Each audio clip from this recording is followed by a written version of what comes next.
By 1842, Oregon was sufficiently populated by settlers to form a territorial government.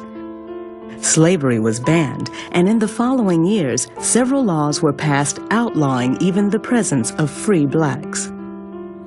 Fear on the part of the settlers that the blacks would take jobs away from whites, as well as concerns about slave revolts and the idea that we don't even want to have those out here, what the settlers think. The abundance of natural resources in Oregon and its connection to Pacific trade routes inspired many schemes for its development. But with no significant means of overland or river transport to the east, Oregon would remain relatively isolated until the 1860s. While Oregon developed slowly, it seemed that California grew up almost overnight. With the discovery of gold at Sutter's Mill in 1848, the gold rush was on. They came on horseback, on foot, and by ship, and those who came by ship usually landed at San Francisco. By early 1849, mid-1849, thousands of people are coming here. And what was this little small settlement suddenly becomes a major city. In fact, there was a period in 1849 when the population of San Francisco doubled every 10 days. Hotels, housing, stores, and saloons rose so rapidly that no thought was given to city planning. The makeshift wooden buildings easily caught fire. Fortunes that had been gained in a few months were lost in a few hours. With no effective government, law enforcement was practically non-existent. You had enormous numbers of beatings and muggings and thievery and killings and so forth. You have, in 1851, so much violence that a number of the merchants and the upper classes band together and form what is called the First Committee of Vigilance. In the mining camps, men from the United States, Mexico, France, Germany, Great Britain, Spain, Russia, Latin America, and even China mingled together, working their claims by day, telling stories around the campfires by night. In California, gold was the great equalizer. I met a man today from the mines in patched buckskins, rough as a badger from his hole, who had $15,000 in yellow dust swung at his back. Clear out of the way with your crests and crowns and pedigree trees, and let this Democrat pass. California's rapid increase in population forced the issue of statehood on it almost immediately, preempting the usual territorial phase of government. They elected to go in as a free state. So then they have an election for state officials, a legislature, governor, and so forth.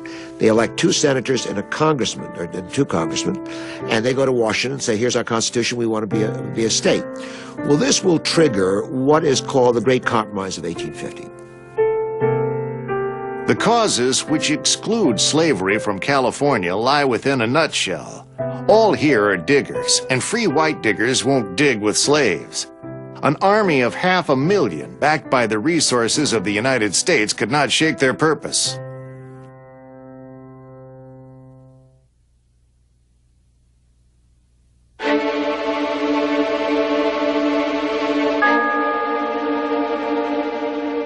In January of 1850, the United States of America contained 30 states. 15 of these were considered northern states, and 15 southern. The North, due to its larger population, had a greater number of congressmen in the House of Representatives. But in the Senate, the power between North and South was perfectly balanced, until California applied for admission to the Union as a free state. For the first time, we are about permanently to destroy the balance of power between the sections.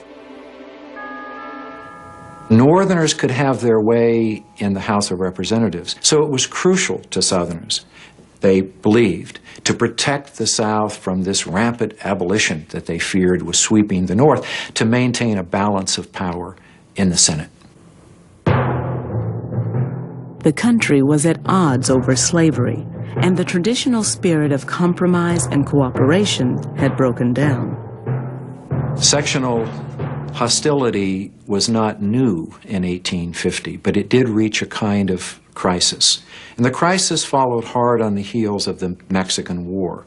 From 1846 to 1848, the United States was at war with Mexico, and the victory produced enormous western lands, new territories that fed into the American nation.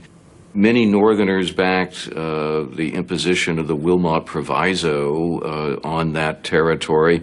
This would have blocked slavery from entering it by congressional statutes. By the end of 1849, a number of Southerners and Southern states were threatening to secede should Congress ever pass the Wilmot Proviso. Senator Henry Clay of Kentucky believed the crisis could be solved. Clay got up and gave this speech about the 5 bleeding wounds. He said, here are 5 wounds that need to be solved, not just the one of admitting California. He said, I want to organize territories where territorial governments need to be organized too. We need to settle the Texas-New Mexico boundary dispute. We need to do something about the slave auctions in the District of Columbia, and we need to do something about fugitive slaves. Clay was known as the Great Compromiser. He was the author of the Missouri Compromise, which had settled the boundaries of slavery 30 years earlier. In 1850, he once again lived up to his name. Mr. President, I hold in my hand a series of resolutions which I desire to submit to the consideration of this body. Taken together in combination, they propose an amicable arrangement of all questions in controversy between the free and the slave states, growing out of the subject of slavery.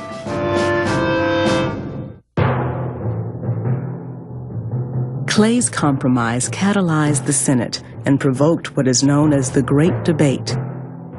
For months, the galleries of the Senate were filled with spectators as senators spoke eloquently for or against the bill.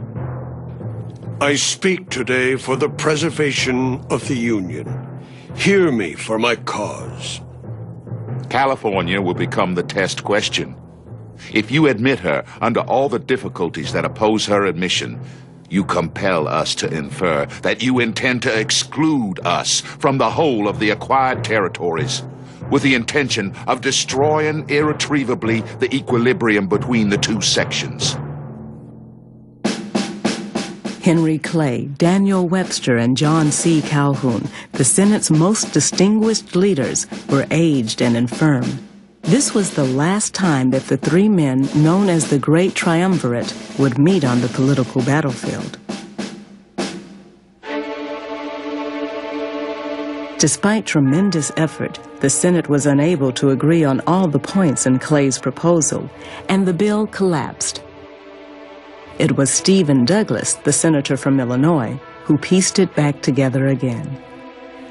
We have heard so much talk about the North and the South, as if those 2 sections were the only ones necessary to be taken into consideration, when there is a power in this nation greater than either the North or the South.